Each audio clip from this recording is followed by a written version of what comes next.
दोस्तों, तुर्की की भारत के खिलाफ जवाबी कार्रवाई, साथ ही यूनाइटेड नेशन में भारत के द्वारा 116 देशों के खिलाफ जाकर लिया गया फैसला, इन दोनों खबरों के बारे में इस वीडियो में डिटेल में बात करेंगे।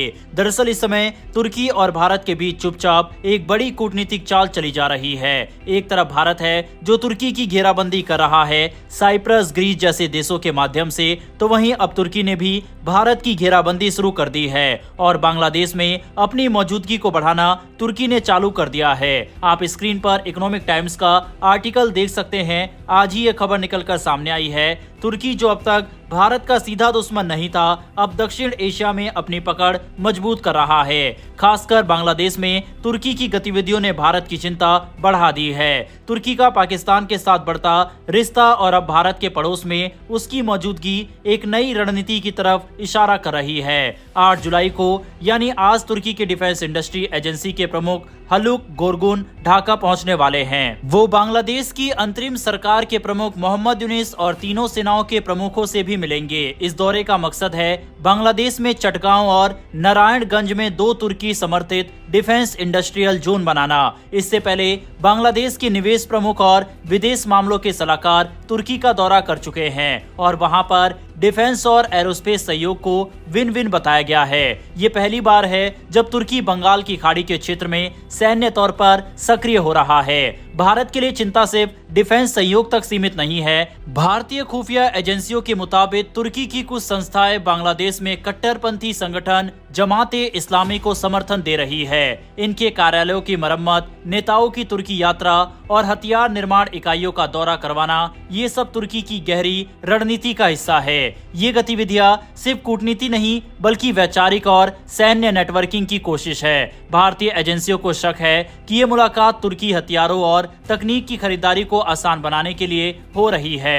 तुर्की के राष्ट्रपति रेचप तैयब अर्दोगन की विदेश नीति अब खुले तौर पर पैन इस्लामिक हो गई है। वो बार बार कश्मीर पर बयान देते हैं और पाकिस्तान के पक्ष में खड़े नजर आते हैं। 2019 में अनुच्छेद 370 हटाने के बाद भारत तुर्की संबंधों में काफी तनाव आया था। तुर्की ने कई बार UN और OIC में कश्मीर का मुद्दा उठाया है, जिससे भारत नाराज रहा है। लेकिन अब तुर्की का खतरा सिर्फ बयानों तक सीमित नहीं है। मई में पाकिस्तान द्वारा भारत के खिलाफ तुर्की निर्मित ड्रोन इस्तेमाल किए गए। भारत ने अपने आकाश तीर डिफेंस सिस्टम से 300 से ज्यादा ड्रोन को हवा में ही मार गिराया।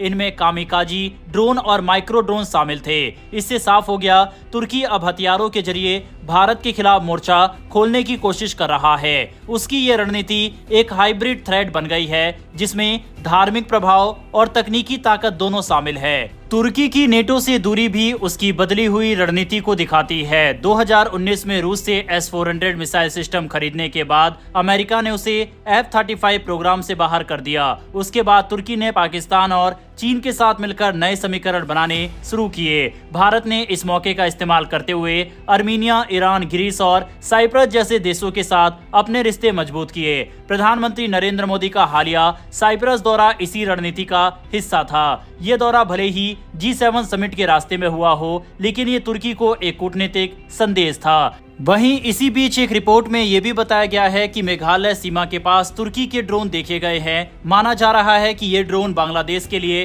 तकनीकी प्रदर्शन या सर्विलेंस मिशन का हिस्सा थे।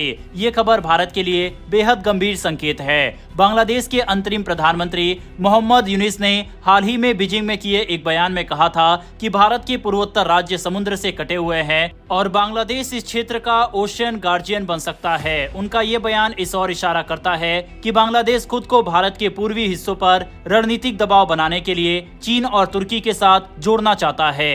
हालांकि दोस्तों, ऐसा नहीं है कि भारत चुपचाप तुर्की सब कुछ कर रहा है और भारत सिर्फ देख रहा है। भारत के द्वारा भी तुर्की के खिलाफ जाल बिछाया जा रहा है।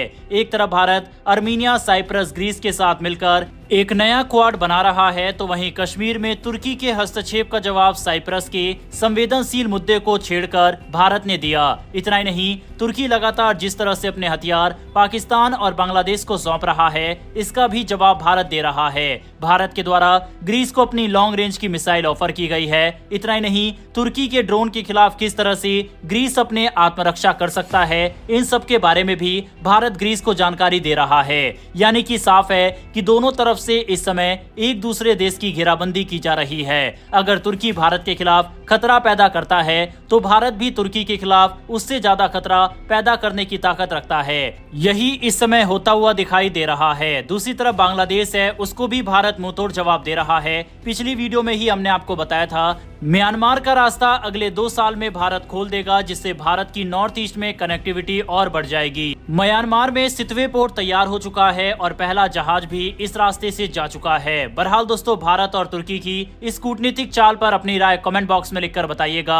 बढ़ते हैं हमारी अगली खबर की तरफ, जो कि यूनाइटेड नेशन से आ रही है, जहां पर एक बार फिर से भारत ने दुनिया के खिलाफ जाते हुए एक डेयरिंग फैसला लिया। संयुक्त राष्ट्र महासभा में हाल ही में अफगानिस्तान की स्थिति को लेकर एक अहम प्रस्ताव पारित किया गया, जिसे जर्मनी ने पेश किया था। इस प्रस्ताव का मकसद अफगानिस्तान में मानव अधिकारों की रक्षा, महिलाओं की स्थिति में सुधार, आतंकवाद पर नियंत्रण और मानवीय संकट से निपटने के लिए वैश्विक समर्थन जुटाना था। इस प्रस्ताव को 193 सदस्य देशों में से 116 देशों ने समर्थन दिया।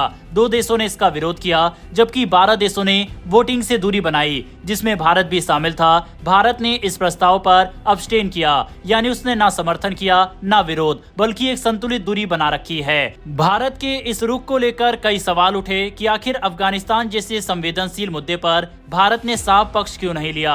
लेकिन जब भारत के स्थायी प्रतिनिधि हरीश ने संयुक्त राष्ट्र में अपनी स्थिति स्पष्ट की, तो भारत का दृष्टिकोण और रणनीति दोनों सामने आ गए। उन्होंने कहा कि अफगानिस्तान जैसे पोस्ट कॉन्फ्लिक्ट यानी संघर्ष के बाद के हालात में कोई भी सफल नीति केवल सजा देने से नहीं बन सकती। जरूरत है ऐसी रणनीति की जो सकारात्मक बदलाव को बढ़ावा दे और नकारात्मक ताकतों को रोकने के लिए कारगर हो। हरीश ने यह भी कहा कि जब दुनिया के संकटग्रस्त क्षेत्रों में ज्यादा संतुलित और व्यवहारिक नीति अपनाई गई है, तो अफगानिस्तान को लेकर केवल दंडात्मक दृष्टिकोण क्यों। भारत का मानना है कि अगस्त 2021 में तालिबान के काबुल में कब्जे के बाद से आज तक अफगानिस्तान में हालात और खराब हुए हैं, लेकिन अंतर्राष्ट्रीय समुदाय की ओर से कोई ठोस कदम, नीति या उपाय सामने नहीं आया है। सिर्फ बयानबाजी, निंदा और पुराने प्रस्तावों को दोहराने से कोई समाधान नहीं निकलने वाला। भारत ने साफ शब्दों में कहा है कि बिजनेस एज यूजुअल, यानी वही पुराने तरीके अब काम नहीं आने वाले। जब तक कोई नई लक्षित और ठोस पहल नहीं की जाएगी, तब तक अफगान जनता को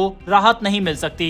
इसके साथ ही भारत ने यह भी दोहराया है कि उसकी प्राथमिकता अफगान जनता की मदद करना है, न केवल राजनीतिक मतभेदों से उलझना। भारत ने अफगानिस्तान में 500 से ज्यादा विकास परियोजनाएं पूरी की है या कर रहा है, जो पूरे देश की विभिन्न हिस्सों में फैली हुई है। इनमें शिक्षा, स्वास्थ्य, आधारभूत संरचना और ऊर्जा जैसे जरूरी जरूरतों को पूरा किया गया है। भारत लगातार मानवीय सहायता भी भेज रहा है, जिसमें दवाइयाँ, खाद्य, कपड़े और अन्य आवश्यक सामग्री शामिल है।